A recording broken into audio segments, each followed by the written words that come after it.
পৃথিবীর সর্বোচ্চ উচ্চ পর্বত শৃঙ্গগুলির মধ্যে 10তম অন্নপূর্ণা। অন্নপূর্ণা বেস ক্যাম্প ট্রেকিংটি এত ফেমাস যে বিশ্বের প্রত্যেকটি কোণা থেকে ট্রেকাররা ছুটে আসে কিন্তু এই ট্রেকটিকে করার জন্য। আর এই অন্নপূর্ণা বেস ক্যাম্প ট্রেকটি আছে আমাদের ভারতবর্ষের প্রতিবেশী দেশ নেপালে। প্রত্যেকটা ট্রেকারের স্বপ্ন কিন্তু ইবিসি, এই জীবনে একবার হলেও তারা যেতে চায় এভারেস্ট বেস ক্যাম্পে। ঠিক তেমনই প্রত্যেকটা ভালো ট্রেকারের বাকেট লিস্টে কিন্তু আছে অন্নপূর্ণা বেস ক্যাম্পটিও। তো আপনিও কি অন্নপূর্ণা বেস ক্যাম্প ট্রেকটি করতে চাইছেন? তাহলে ধৈর্য ধরে ভিডিওটি দেখুন। এই একটা ভিডিওতেই কিন্তু পেয়ে যাবেন অন্নপূর্ণা বেস ক্যাম্পের A to Z সব খুঁটিনাটি ইনফরমেশান। ভিডিওটি শুরু করার আগে আমার নতুন বন্ধুদের কাছে একটা অনুরোধ, দয়া করে চ্যানেলটি সাবস্ক্রাইব করে বেল আইকনটি প্রেস করে রাখুন, যাতে নেক্সট টাইম নতুন ভিডিও পোস্ট করলে সবার আগে নোটিফিকেশান পৌঁছে যায় আপনাদের কাছে।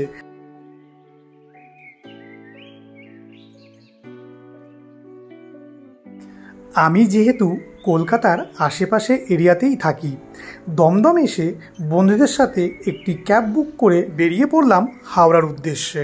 অন্নপূর্ণা বেস ক্যাম্প ট্রেকিংটি করার জন্য আপনাদের কিন্তু সবার প্রথম পৌঁছতে হবে পোখরাতে। আর কলকাতা থেকে পোখরায় পৌঁছানোর দুটো রাস্তা আছে। ট্রেনে করে আপনি পৌঁছে যান রাক্সোল, আদারওয়াইজ গৌরাতপুর, বা ফ্লাইটে করে কাঠমান্ডু এবং সেখান থেকে আবার ফ্লাইট চেঞ্জ করে পোখরা। আপনারা নিজেদের সুবিধা অনুযায়ী যে কোনো উপায়ে যেতে পারেন, তবে আমার কাছে সস্তায় পুষ্টিকর ব্যাপারটা বেশি প্রয়োজন। তাই হাওড়া থেকে দুপুর 3:50 হাওড়া মিথিলা এক্সপ্রেস ধরলাম, ট্রেন নাম্বার 13021। সকাল 8:30 টাইমের থেকে 45 মিনিট আগে পৌঁছে গেলাম রাক্সোল স্টেশন। রাক্সোল স্টেশন থেকে বেরিয়ে সবার প্রথম আপনাদের কাজ হবে এটিএম থেকে টাকা তুলে নিন। এটিএম থেকে টাকা তোলার পর তারপর সকালের ব্রেকফাস্টটা সেরে ফেলুন। ব্রেকফাস্ট সেরে সোজা চলে যান মানি এক্সচেঞ্জ কাউন্টারে, যেখান থেকে আপনারা টাকা এক্সচেঞ্জ করবেন। কারণ ইন্ডিয়ান মানি কিন্তু নেপালে চলবে না, আপনাদের লাগবে নেপাল কারেন্সি। আর যেটা এক্সচেঞ্জ করা যায় খুবই সহজ পদ্ধতিতে রাক্সোল স্টেশনের রেলগেট ক্রস করেই। ইন্ডিয়ান 100 টাকায় আপনারা কিন্তু পেয়ে যাবেন নেপালি 160 টাকা। যদিও সব কাউন্টারে কিন্তু এটা দিতে চায় না, একটু যাচাই করে নিলেই পেয়ে যাবেন 160 টাকা। রাক্সোল থেকে পোখরা পৌঁছবেন কিভাবে? রাক্সোল নেমেই জরুরি কাজগুলো সেরে টাঙা গাড়ি বা অটো নিয়ে পৌঁছে যান বীরগঞ্জ বাস স্ট্যান্ডে। সেখান থেকে আপনারা পেয়ে যাবেন শেয়ারে বাস, যার টিকিট ভাড়া 700 থেকে 1300 টাকা। এসি এবং নন এসি দুটোর উপর ডিপেন্ড করছে। বীরগঞ্জ ঢোকার পরেই আর একটা প্রধান কাজ, একটি সিম কার্ড নেওয়া নেপালের। দুটো সিম কোম্পানি আছে, একটি এনসিল, অপরটি এনটিসি। চেষ্টা করবেন এনটিসি সিম কার্ডটি নেওয়ার, কারণ এটার নেটওয়ার্ক সব থেকে ভালো। আপনারা বেস ক্যাম্পে গিয়েও কিন্তু নেটওয়ার্ক পাবেন। আপনাদের গ্রুপ মেম্বার যদি বেশি হয়ে থাকে সেই ক্ষেত্রে আপনারা কিন্তু পার্সোনাল গাড়িও বুক করতে পারেন। আমরা যার সঙ্গে গিয়েছিলাম সেই মাসুম ভাইয়ের কন্ট্যাক্ট নাম্বার ডিসপ্লে এবং ডেসক্রিপশন বক্সে দেওয়া রইল, আপনারা চাইলে সেই নাম্বারে কল করে বুক করতে পারেন। দুপুরে লাঞ্চ টাইমে আপনাদের ইচ্ছা মতো যে কোনো একটা জায়গাতে গাড়ি দাঁড় করিয়ে সেরে ফেলুন লাঞ্চটা। আপনাদের জন্য একটা জরুরি ইনফরমেশান, বীরগঞ্জ থেকে পোখরা আসার ম্যাক্সিমাম বাসগুলোই কিন্তু আপনারা পাবেন নাইট সার্ভিস। এছাড়া সকালের দিকেও কিছু বাস আসে যেগুলো সকাল 9টার মধ্যেই কিন্তু ছেড়ে বেরিয়ে যায়। সুতরাং এই কথাটা কিন্তু মাথায় রেখে তবেই ট্রেনের টিকিট করবেন, তা না হলে আপনাদের কিন্তু একটা দিন বেকারে নষ্ট হতে পারে এই বীরগঞ্জেই। 270 থেকে 80 কিলোমিটার রাস্তা অতিক্রম করে ফাইনালি আমরা কিন্তু এসে পৌঁছলাম পোখরা লেক সাইডে, আর আমাদের হোটেলটি আছে এখানেই। তৃতীয় দিন ঘুম থেকে সকাল 5টায় উঠে চলে গেলাম হোটেলের ছাদে, আর সেখান থেকে দেখতে পেলাম অন্নপূর্ণার এই অপূর্ব দৃশ্য। হোটেল গ্রিন পার্ক, এটিই হলো আমাদের হোটেলের নাম। হোটেলের নাম্বার দেওয়া রইল ডেসক্রিপশন বক্সে।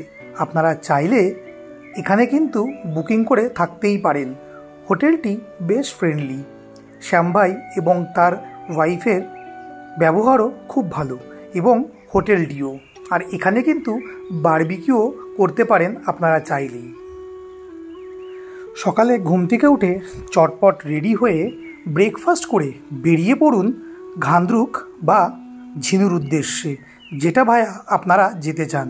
তবে আমি কিন্তু এই ট্রেকটি করব ঘান্দ্রুক হয়ে, কারণ বারবার তো এবিসি ট্রেক করতে আসবো না। সুতরাং ঘান্দ্রুকের এই সুন্দর দৃশ্য হাতছাড়া করি কিভাবে। যাওয়ার সময় যাব ঘান্দ্রুক হয়ে, এবং ব্যাক করার সময় ব্যাক করব ঝিনু হয়ে হট স্প্রিং নিয়ে। দুটোই কভার করা হবে। এই ক্ষেত্রে আপনাদের কিন্তু একটা দিন বেশি লাগবে।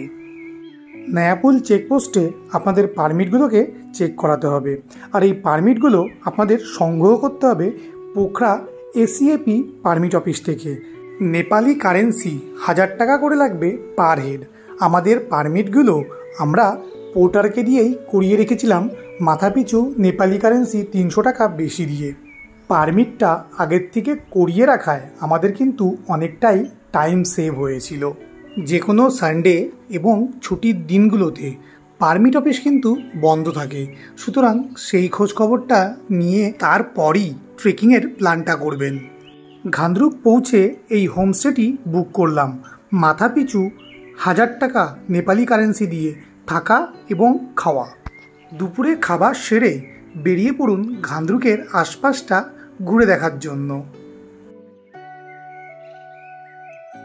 ট্রিপের চতুর্থ দিন ঘুম থেকে উঠেই 5:30টায় দেখা পেলাম এক অপূর্ব সানরাইজের দৃশ্য ঘান্দ্রুক থেকে।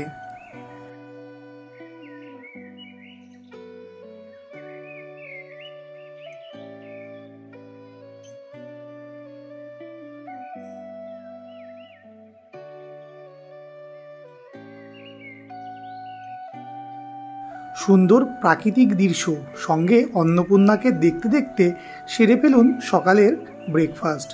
তারপর রেডি হয়ে বেরিয়ে পড়ুন ট্রেকিংয়ের জন্য।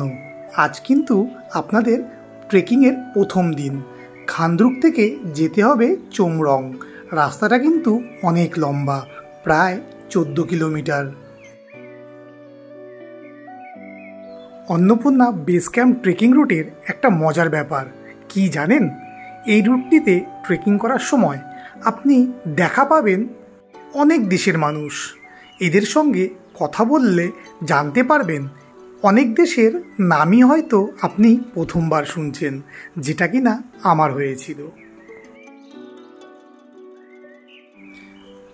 অন্নপূর্ণা ট্রেকিং করার আগে আমি হয়তো অনেক ট্রেকিং করেছি, তবে এই ট্রেকিং রুটটার একটা আলাদাই ব্যাপার আছে, যেটা না গেলে ঠিক বুঝবেন না।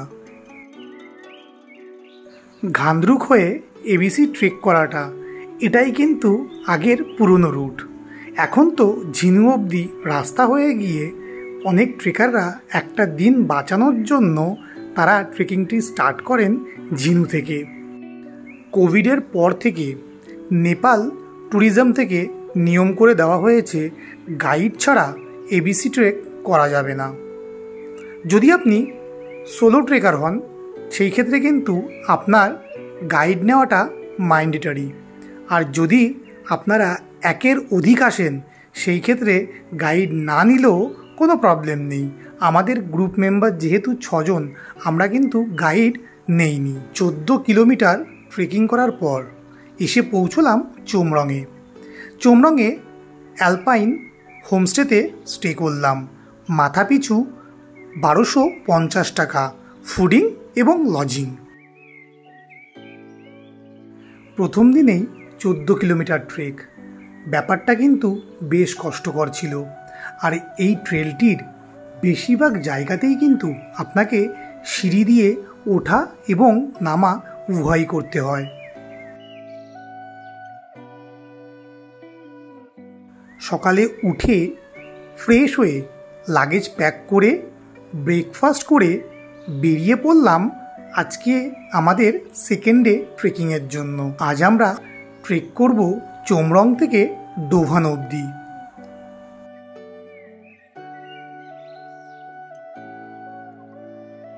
চোমরংয়ে সবথেকে পুরনো হোমস্টে কল্পনা গেস্ট হাউস, আর এখান থেকেই কিন্তু সবথেকে ভালো ভিউ পাওয়া যায় অন্নপূর্ণার। Chhomrong tourist checkpost, AC AP office, এখানেই কিন্তু আপনাদের পারমিট আরও একবার চেক করাতে হবে।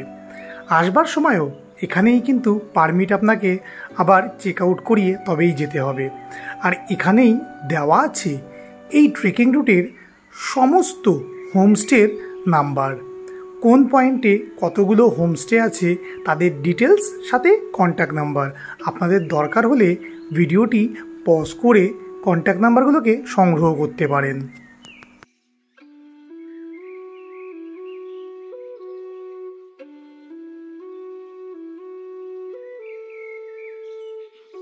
প্রত্যেকটি মানুষের কাছে হাত জোর করে অনুরোধ, আপনারা যেখানে সেখানে প্লাস্টিক বা প্লাস্টিকের বোতল ফেলে এই সুন্দর নেচারকে নষ্ট করবেন না। প্রত্যেকটা জায়গাতে একটা ডাস্টবিন রাখা আছে, দয়া করে আপনাদের সেই প্লাস্টিকগুলো এই ডাস্টবিনেই ফেলে আসুন। এবিসি ট্রেলটা কষ্টকর হলেও একটা কিন্তু ভালো ব্যাপার আছে, আর এই জিনিসটার জন্যই কিন্তু এই ট্রেকটি চাইলেই সবাই করতে পারেন। এবিসি ট্রেকিং রুটটা কষ্টকর হলেও এখানে কিন্তু একটা ভালো জিনিস আছে, সেটা হলো প্রত্যেক আধা ঘন্টা ট্রেকিং করার পর আপনারা কিন্তু পেয়ে যাবেন কোনো না কোনো হোমস্টে, আর এই হোমস্টেগুলোকে এখানে টি হাউস বলা হয়। সুতরাং আপনার কষ্ট হলেই আপনি চাইলে থেকে যেতে পারবেন সেই হোমস্টেতে। চোমরং থেকে বেরিয়ে প্রথমেই চেকপোস্টে চেক করিয়ে নিন পারমিটগুলো, তারপর সিনুয়ার পরে বাম্বুর পরে পৌঁছে যাবেন ডোভানে। আজকে আমাদের ডেস্টিনেশন কিন্তু ডোভান, আর এই ডোভান ঢোকার আগের মুহূর্তে দেখা পেলাম এক মেঘে ঢাকা অপূর্ব অন্নপূর্ণার দৃশ্য। সন্ধে 6:45 আমরা এসে পৌঁছলাম ডোভানে।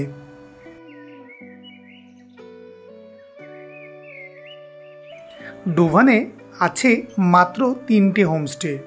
আমরা ছিলাম হোটেল টিপটপে, পার হেড 2200 টাকা করে দিয়ে ফুডিং এবং লজিংয়ের সাথে ওয়াইফাইও, তার সাথে ছিল হট শাওয়ারও। আমি কিন্তু প্রত্যেক জায়গাতেই প্যাকেজ নিয়েছিলাম, আপনারা চাইলে সব কিছু আলাদাভাবেও নিতে পারেন। যেমন ধরুন রুম ভাড়া আলাদা, খাওয়া খরচা আলাদা, ওয়াইফাইয়ের জন্য আলাদা এবং হট শাওয়ারের জন্য আলাদা পেমেন্ট করে আপনারা থাকতেই পারেন। আজ ট্রেকিংয়ের 3য় দিন। আজ আমরা যাব ডোভান থেকে এমবিসি। এই রুটটা যতটা কষ্টকর ট্রেকিং, ঠিক ততটাই প্রাকৃতিক সৌন্দর্যে একদম পরিপূর্ণ। ডোভান থেকে বেরিয়েই প্রথমে এই এক মন মুগ্ধ করা ওয়াটারফলস পেয়ে যাবেন আপনারা। ডোভান থেকে এমবিসি যাওয়ার প্রথম 50% রাস্তা এক মায়াবী জঙ্গলে ঘেরা, যেখানে সূর্যের আলোও পৌঁছয় না ঠিকঠাকভাবে, আর চারিদিকটা জল এবং একটা স্যাঁতসেঁতে ভাব। ডোভান থেকে বেরিয়ে 1 থেকে 1.5 ঘন্টা ট্রেকিং করার পর আপনি পৌঁছে যাবেন হিমালয়াতে। এখানে বেশ কিছু হোমস্টে আছে, এখানে বসে আপনারা লাঞ্চ বা কিছু স্ন্যাক্স খেয়ে নিতেই পারেন। তারপর বেরিয়ে পড়ুন দেওরালির জন্য। দেওরালিতে আছে কিন্তু 5টা হোমস্টে। হিমালয়া ক্রস করার পর দেওরালি যাওয়ার পথে কোথাও ল্যান্ডস্লাইড, কোথাও আবার ওয়াটারফলস, কোথাও আবার খানিকটা জঙ্গল, আবার কোথাও সিঁড়ি থেকে ওঠা এবং নামা। সত্যি এই ট্রেকিং রুটটার কোনো যেন কুলকিনারা নেই। ট্রেকিং রুটের পাশ দিয়ে বয়ে গেছে এক পাহাড়ি নদী, আর একগুচ্ছ মেঘ কখনো এসে আপনাকে ছুঁয়ে চলে যাচ্ছে, কখনো আপনার সামনে কে দাঁড়িয়ে আছে দেখতেই পাবেন না, আবার সেকেন্ডের মধ্যে মেঘগুলো সরে গিয়ে দেখতে পাবেন সূর্যের আলো। চারিদিকের এই প্রাকৃতিক সৌন্দর্য উপভোগ করতে করতে কখন যেন ভুলেই গিয়েছি যে এই ট্রেকিং রুটটা এত কষ্টকর। কষ্ট যেন মনেই হচ্ছে না। ঘড়ির কাঁটায় দুপুর 2টো। পৌঁছে গিয়েছি দেওরালিতে। এখানেই সেরে নেব দুপুরের খাবারটাও।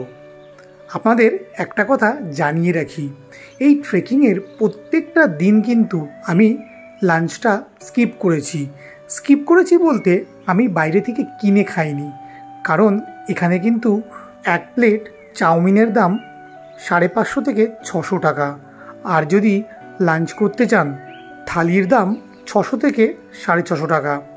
সঙ্গে করে আমি নিয়ে গিয়েছিলাম কাপ ম্যাগি, যেটা গরম জল দিয়ে ভিজিয়ে রেখে 10 মিনিট পরেই খাওয়া যায়। এছাড়া সঙ্গে ছিল ছাতু, ড্রাই ফ্রুট। সেগুলো খেয়েই দুপুরের লাঞ্চটা স্কিপ করেছি।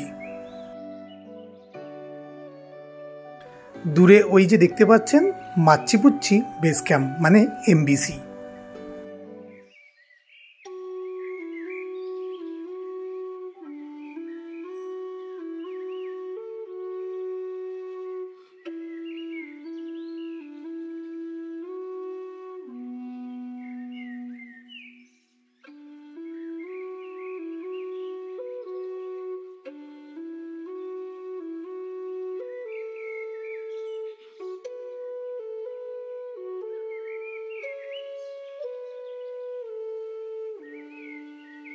আজ এই ট্রিপের 7ম দিন আর আমাদের ট্রেকিংয়ের 4র্থ দিন। অনেকেই আছেন যারা এমবিসি থেকে খুব ভোরবেলা ট্রেকিং করে এবিসিতে যান, সানরাইজ দেখে আবার ব্যাক করে নেমে আসেন এমবিসিতে বা ডোভানে। কিন্তু আমরা নাইট স্টে করব এবিসিতে, তাই সকালে প্রায় 9:30টার পর আমরা বেরোলাম এবিসির উদ্দেশ্যে। এমবিসি থেকে এবিসি এই ট্রেকিং রুটটা যেন মনে হয় স্বর্গ।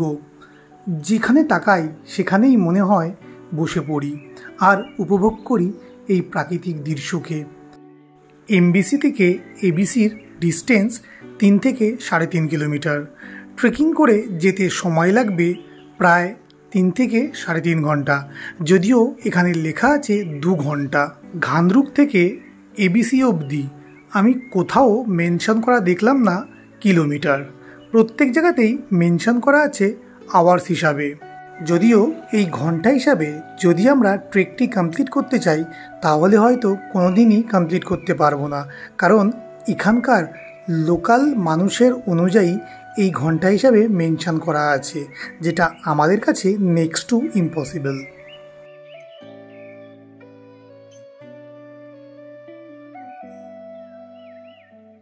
স্বর্গ ঠিক কোথায়, দেখতে কেমন কিছুই জানা নেই, তবে আমার কাছে এটাই যেন স্বর্গ।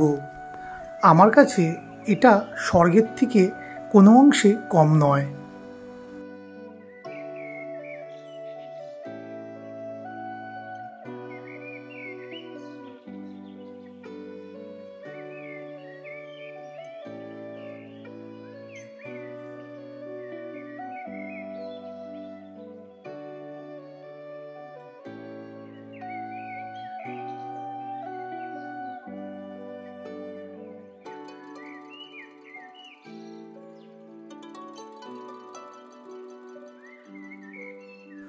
ফাইনালি এসে পৌঁছলাম বেস ক্যাম্পে। বেস ক্যাম্পে আছে মাত্র 4টে হোমস্টে। আপনাদের যদি এই বেস ক্যাম্পে থাকতে হয় তাহলে কিন্তু আপনাদের খুব সকাল সকাল বেরোতে হবে এমবিসি থেকে, তবেই কিন্তু এখানে এসে রুম পাবেন। না হলে পরে কিন্তু রুম পাওয়ার সম্ভাবনাটা ভীষণ কম। এছাড়া আগের থেকে ফোন করে বুকিং করে আসাটাই ভালো। আমরা 7 জন একটা ডরমিটারি বুক করলাম, মাথাপিছু 3500 টাকা দিয়ে, থাকা খাওয়া এবং সাথে ওয়াইফাই। বিকালে এক মায়াবী সানসেটের দৃশ্য উপভোগ করলাম আমরা। এই জীবনে আর হয়তো এরকম সানসেটের দৃশ্য কোথাও পাবো কি না জানা নেই। পরের দিন সকালে 5টা থেকে উঠে বসে রইলাম সানরাইজ দেখব বলে।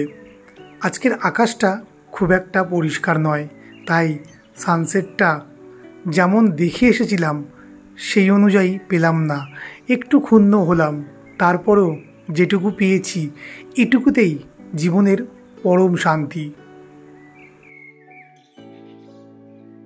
এবিসি ট্রেলটা এত পরিষ্কার যে আপনারা গাইড ছাড়া নির্দ্বিধায় করতে পারবেন এই ট্রেকিংটি, কারণ প্রত্যেক জায়গাতেই ভীষণ ভালোভাবে পরিষ্কার করে লেখা আছে কোন রুটটা যাচ্ছে এবিসির দিকে।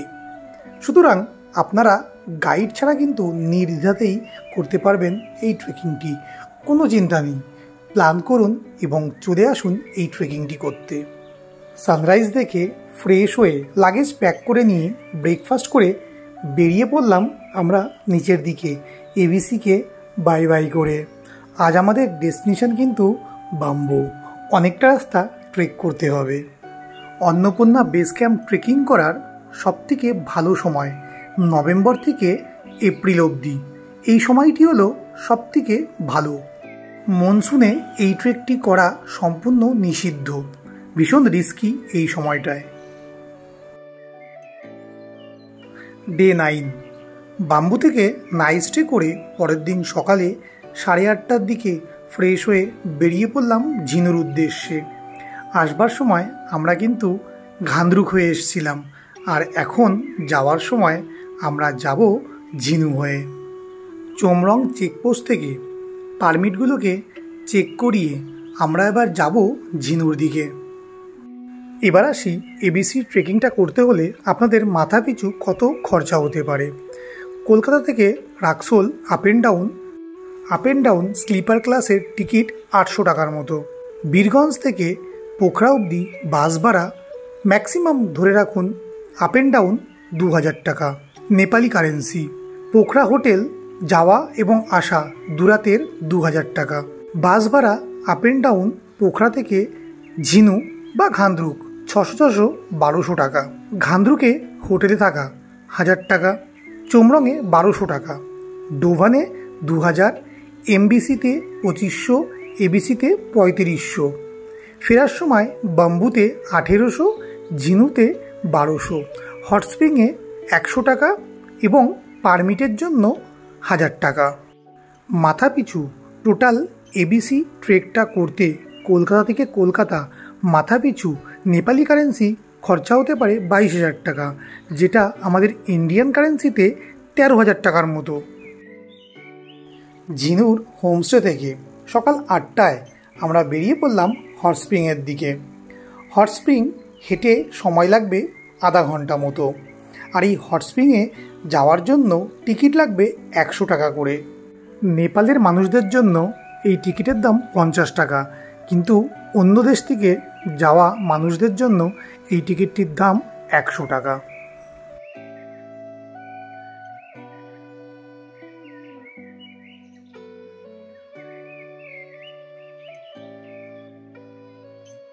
হট স্প্রিংয়ে যাওয়ার এই রাস্তাটা কিন্তু ভীষণ সুন্দর।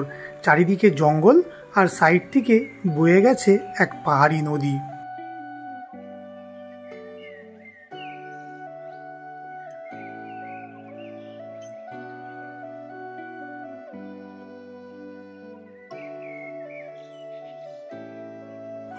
এটা একটা ন্যাচারাল হট স্প্রিং। সত্যি কি আশ্চর্য ব্যাপার, এরকম ঠান্ডা জায়গাতে যার পাশ থেকে বয়ে গেছে একটা পাহাড়ি নদী, যার জলে ঠান্ডায় হাত দেওয়া যাচ্ছে না, আর তার পাশেই রয়েছে এক হট স্প্রিং। ট্রেকিং করার পর যে কষ্ট হয়েছিল, এই হট স্প্রিংয়ে নামার পর সেই কষ্ট যেন সেকেন্ডের মধ্যে কোথায় গায়েব হয়ে গেল। এই জন্যই আমি প্ল্যান করেছিলাম ট্রেকিংটা শেষ করার পর হট স্প্রিং নিয়ে তবেই আমরা ব্যাক করব। সবার শেষে একটা কথাই কিন্তু বলার আছে, অনেক ট্রাভেল এজেন্সি এই ট্রেকিংটিকে করানোর জন্য 35,000 টাকা চেয়েছিল, কিন্তু সেই ট্রেকিংটি আমরা করে এলাম ইন্ডিয়ান মানিতে মাত্র 15,000 টাকা দিয়ে, সেটাও ভীষণ ভালো করে। সেই জন্য নিজের থেকে এক্সপিরিয়েন্স করার জন্য নিজে সাহস করে বেরিয়ে যান, দেখবেন এই ট্রেকিংটি ভীষণ ভালোভাবে আপনি অনেক কম টাকায় করে আসতে পারছেন, যেটা আপনি ভাবতেও পারবেন না। ভিডিওটি কেমন লাগলো দয়া করে কমেন্ট সেকশানে জানিয়ে যাবেন। আর যদি ভালো লেগে থাকে তাহলে ছোট্ট একটা লাইক এবং প্রিয়জনদের সাথে ভিডিওটি শেয়ার করবেন।